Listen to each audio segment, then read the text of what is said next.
दो पल का मजा और जिंदगी भर की सजा।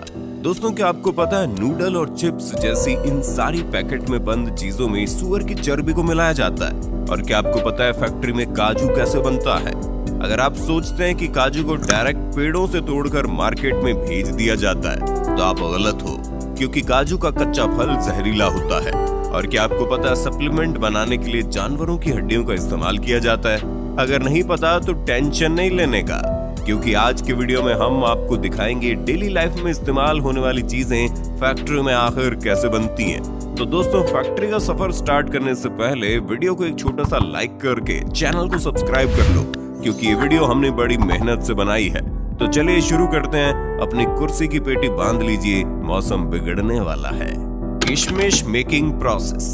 दोस्तों, किशमिश कितना फायदेमंद होता है ये तो आपको पता ही होगा, लेकिन क्या आपको पता है जो अंगूर हम बाजार से लाते हैं उनसे किशमिश नहीं बनते। अगर आप उन अंगूर से किशमिश बनाने की कोशिश करोगे तो अंगूर ऐसे ही खराब हो जाएंगे। दोस्तों, भारत में अर्कावती और सुल्ताना इन्हीं दो अंगूर की किस्मों से किशमिश बनाई जाती है। तो दोस्तों, किशमिश बनाने के लिए सबसे पहले इन अंगूरों की खेती की जाती है, और जब ये सारे अंगूर पक जाते हैं तब बारी आती है इनकी हार्वेस्टिंग की, जिसके लिए वर्कर सभी अंगूरों के गुच्छों को तोड़ तोड़ कर कैरेट में भरते जाते हैं, जिसके बाद इन्हें गाड़ी पर लोड करके प्रोसेसिंग एरिया में लाया जाता है। और फिर इन अंगूरों से भरे कैरेट को बारी बारी से इथाइल ओलिएट और पोटेशियम कार्बोनेट के मिक्सचर में डुबोकर 3 से 5 मिनट तक छोड़ दिया जाता है। ऐसा करने से अंगूरों के सारे बैक्टीरिया और फंगस नष्ट हो जाते हैं, और इन केमिकल की वजह से अंगूरों की सूखने की प्रोसेस भी काफी तेज हो जाती है और ये सड़ते भी नहीं है। फिर इन अंगूरों को केमिकल में भिगाने के बाद इन्हें सुखाने के लिए एक जालियों का सेट बनाया जाता है, और इन जालियों पर अंगूरों को अच्छी तरह फैला दिया जाता है। अंगूरों पर डायरेक्ट धूप लगने से खराब हो जाते हैं, इसलिए इन जालियों के रूम को छायादार बनाया जाता है। और फिर इन अंगूरों को 10 दिन सुखाने के बाद ये सल्फर प्रोसेस के लिए रेडी हो जाते हैं, जिसके लिए इस जालीदार रूम को पूरी तरह से पैक कर दिया जाता है ताकि सल्फर का धुआं बाहर ना जा सके। उसके बाद रूम में थोड़ी थोड़ी दूरी पर गड्ढा करके उसमें भूसे को डालकर उस पर सल्फर पाउडर डाल दिया जाता है, और फिर सल्फर को जलाने के लिए उस पर जलता हुआ कोयला डाल देते हैं। ऐसा करने से रात भर सल्फर का धुआं अंगूरों पर लगता रहता है, जिसकी वजह से अंगूर तेजी से सिकुड़ने लगते हैं। और इसके बाद अगले दिन इस रूम को खोल दिया जाता है, और फिर अंगूरों को 4 से 5 दिन सूखने के लिए छोड़ दिया जाता है। और जब सभी अंगूर सूख कर पूरी तरह से किशमिश बन जाते हैं तो इन किशमिश को निकाल कर कैरेट में भर लिया जाता है। इसके बाद इनकी सफाई करने के लिए इन्हें प्रोसेसिंग फैक्ट्री में लाया जाता है। फैक्ट्री में लाने के बाद सबसे पहले किशमिश को क्लीनिंग मशीन में डाला जाता है, जहां ये किशमिश कन्वेयर बेल्ट की मदद से जब वाइब्रेटिंग मशीन तक पहुंचते हैं तो ये मशीन अपने आप वाइब्रेटिंग सिस्टम की मदद से किशमिश में मौजूद डंडियों और कचरों को अलग कर देती है। और फिर इन अलग हुए किशमिश को वाटर प्रोसेसिंग से गुजारा जाता है ताकि किशमिश पर लगे केमिकल और धूल वगैरह अच्छी तरह से साफ हो जाए।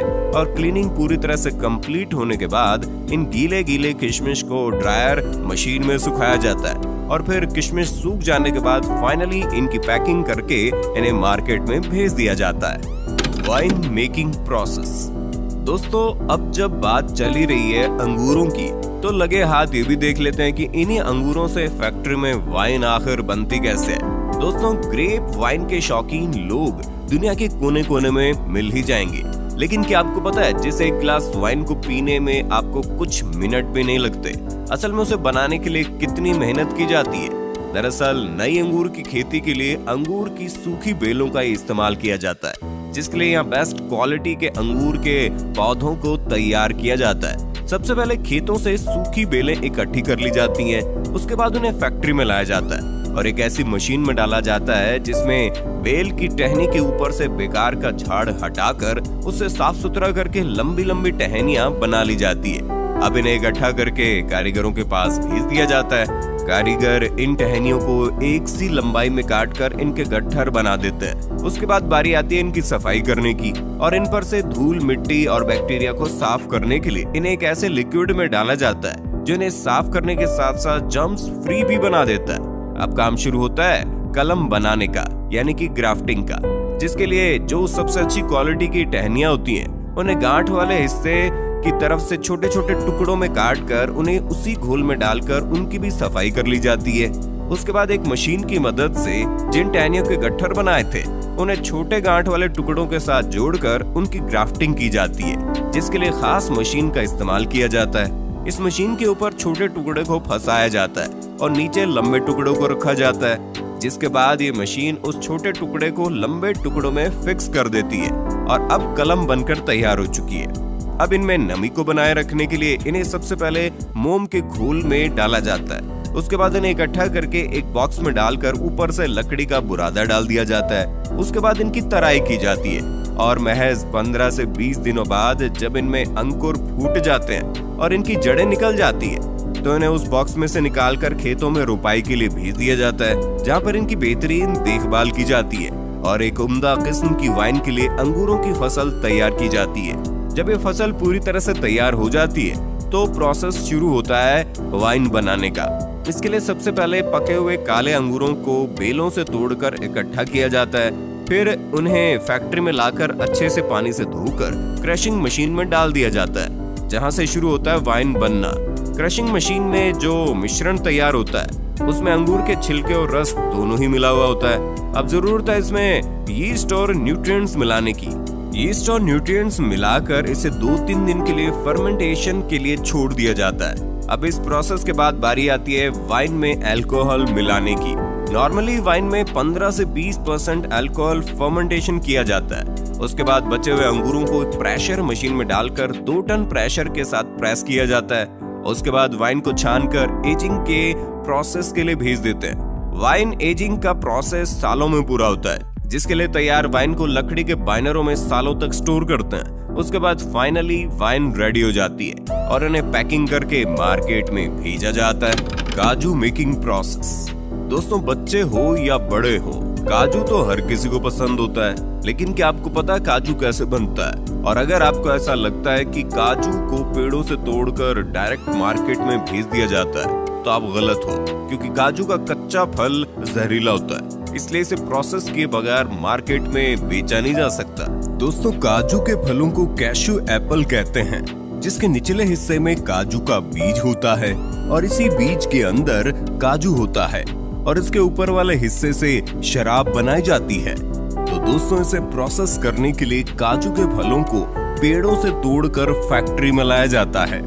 फैक्ट्री में सबसे पहले काजू के फलों से काजू के बीजों को अलग किया जाता है और फिर इन बीजों को 3 से 4 दिन तक धूप में सुखाया जाता है। उसके बाद इन सूखे हुए काजू के बीजों को हाई टेम्परेचर स्टीम के जरिए बॉईल किया जाता है। ऐसा करना जरूरी होता है क्योंकि इसके अंदर जहरीला केमिकल होता है जो कि बहुत ही खतरनाक है। स्किन को खराब कर देता है, पूरी तरह से स्किन को जला देता है। और फिर बॉईल करने के बाद काजू के ऊपरी कवर को निकाला जाता है, जिसके लिए मशीनों की मदद ली जाती है, क्योंकि काजू का ऊपरी कवर बहुत हार्ड होता है। उसके ऊपरी कवर को निकालने के बाद काजू के ऊपर एक पतला छिलका मौजूद होता है, जिसे निकालने से पहले इनकी रोस्टिंग की जाती है, क्योंकि कच्चे काजू को पकाना भी जरूरी होते हैं और ऐसा करने से इनमें मौजूद चिपचिपा लिक्विड भी उड़ जाता है। और फिर रोस्टिंग के बाद काजू का पतला छिलका भी निकाल दिया जाता है और फाइनली काजू की सफाई और छटाई करके इन्हें पैक कर दिया जाता है। साबुन मेकिंग प्रोसेस। दोस्तों, साबुन का इस्तेमाल तो हर कोई करता है, लेकिन किसी को ये नहीं पता होता कि आखिर फैक्ट्री में साबुन बनता कैसे है। देखिए दोस्तों, साबुन बनाने के लिए सबसे पहले एक बड़े से टैंक में कास्टिक सोडा के साथ एनिमल फैट को मिलाया जाता है और फिर इसमें पानी मिलाकर 15 से 20 मिनट तक उबाला जाता है। उसके बाद इस लिक्विड को छोटे छोटे छेदों के जरिए काफी प्रेशर के साथ कन्वेयर बेल्ट पर छोड़ा जाता है। इस प्रेशर की वजह से कन्वेयर बेल्ट पर जाते ही ये लिक्विड सख्त होने लगता है। उसके बाद इस मिक्सचर को 2 रोलर के बीच से गुजारा जाता है, जहां से मिक्सचर पतली पतली रिबन के शेप में बाहर निकलता है। और अब इन पतले पतले रिबन को ग्राइंडर में डालकर छोटे छोटे टुकड़ों में काट लिया जाता है और फिर उसे दूसरे कंटेनर में डालकर कंपनी वाले अपने प्रोडक्ट के हिसाब से उसमें कलर और खुशबू के लिए फ्रेग्रेंस ऑयल मिलाते हैं। उसके बाद उसे अच्छी तरह मिक्स करके एक बड़े से सांचे में कंप्रेस किया जाता है, जिससे साबुन की लंबी लंबी बट्टी बाहर निकलने लगती है। और फिर एक कटर मशीन इन साबुन की लंबी लंबी बट्टियों को छोटे छोटे हिस्सों में काट देती है। उसके बाद कंपनियां अपनी अपनी कंपनी के हिसाब से साबुन पर ब्रांडिंग करके उन्हें पैक कर देते हैं। Polyester cloth making.